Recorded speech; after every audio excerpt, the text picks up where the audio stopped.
Alrighty, the big story, Rave Television. Let's now talk about the World Wetlands Day. It's celebrated every February 2nd.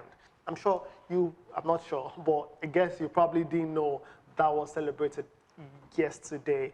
Several activities carried out to commemorate the day. But what exactly is the World Wetlands Day about? You don't know, right? So let's inform you and talk about the importance, the significance of this particular occasion. And I've got friends of the house from the Nigeria Conservation Foundation. I'll be talking to a representative from the foundation, Bolanle Akinleye Okpara. Good morning to you. Good morning. Thank you so much for coming and finding time to and thank you for having me. Continue the advocacy on wetlands. Let's very quickly talk about the importance, the significance of the World Wetlands Day. Not as loud the celebration as some other celebrations when it's the World International Day or the International Day, I beg your pardon, for Education, World Cancer Day, like it's tomorrow. There's so much noise made about it. Maybe because we don't know so much about wetlands. What's the significance of this day? The World Wetlands Day, it's an international day celebrated on February 2nd every year. It's usually themed. The theme for this year is It's Time to Restore. Say that again. It's time to restore the wetlands. It's time to restore. What are we restoring? The wetlands. The wetlands. What, by the way, are wetlands? Okay, wetlands are areas of water bodies. And I can see one right behind me. Right. In fact, when I came in and I saw this, I was like, oh, really? Yeah. You guys are really prepared. These really showed us what the wetland, what they are, and their various rules. In fact, I can see so much from this picture right behind me here. Wetlands are areas that are usually wet, most times all year round. They are homes to animals. They serve as places of that sequestrates a lot of carbon, more than even the forests. A lot of activities take place in the wetland, like transportation.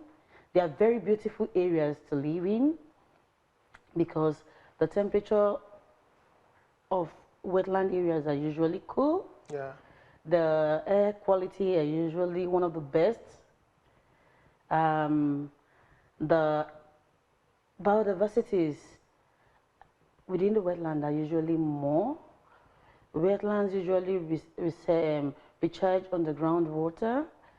Wetlands usually help to also purify water to a large extent. Wetlands prevent flooding and erosion. Wetlands provide foods. So there's so much I can go on and on and on. In fact, it's so important that internationally, there are areas designated as Ramsar sites, areas of wetlands of importance. There are some wetlands of importance that we have, and we have about 11 or more right here in Nigeria. Oh, interesting. So I suppose the World Wetlands Day is celebrated to raise awareness, right? Yeah. And lend a voice to the entire ecosystem. Would you say that as a country we're doing enough, to, as a theme for this year 2023 says, restore, preserve the wetlands? Are we doing enough? No, we're not there yet. We're not there yet because it's an occasion that it's supposed to be graced by every sector and everyone because either directly or indirectly, we depend on the wetland. Yeah. If not for food, we depend on it for certain other functions that it has. So we're not doing enough. Nigerian Conservation Foundation, we've been there for over 40 years, and almost every year we celebrate the World Wetlands Day.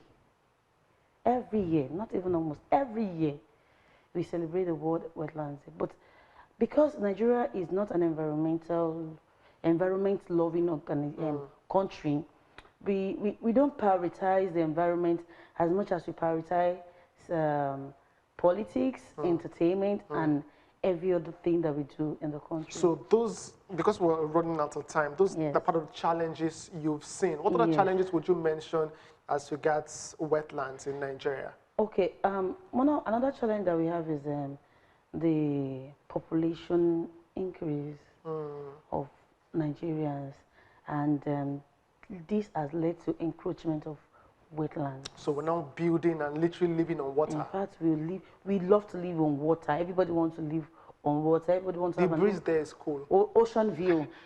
And then we forget to see the challenge or the future implication of what we're doing.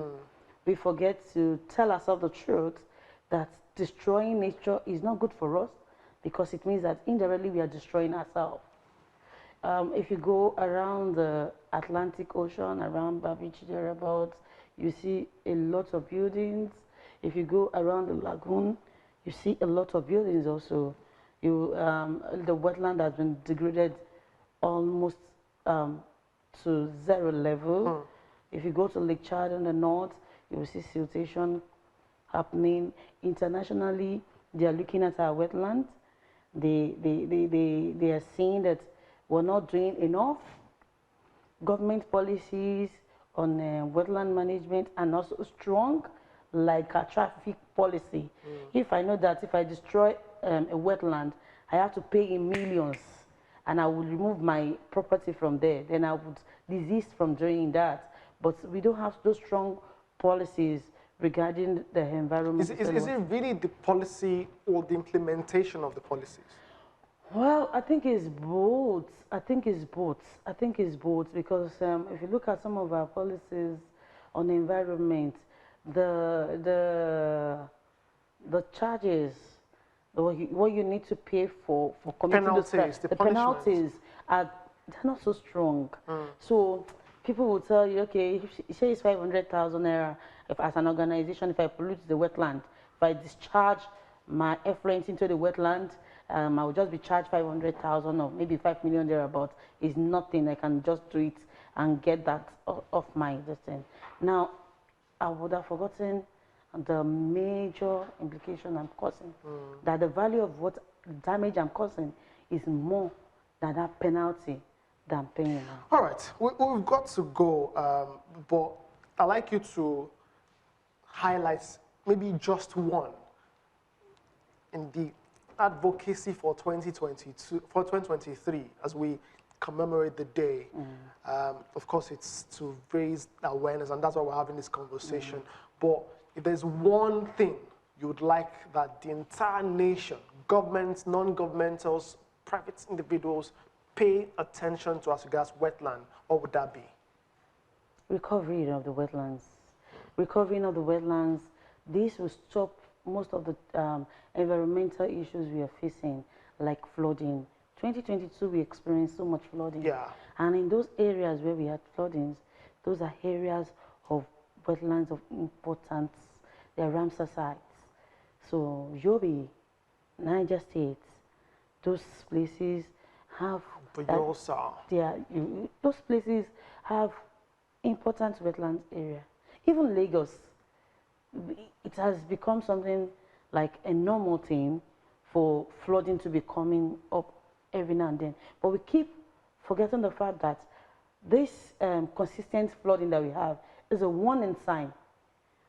A day will come, nature will just decide to take its place and chase every one of us away. We'll have nowhere to go to. Yes. All right.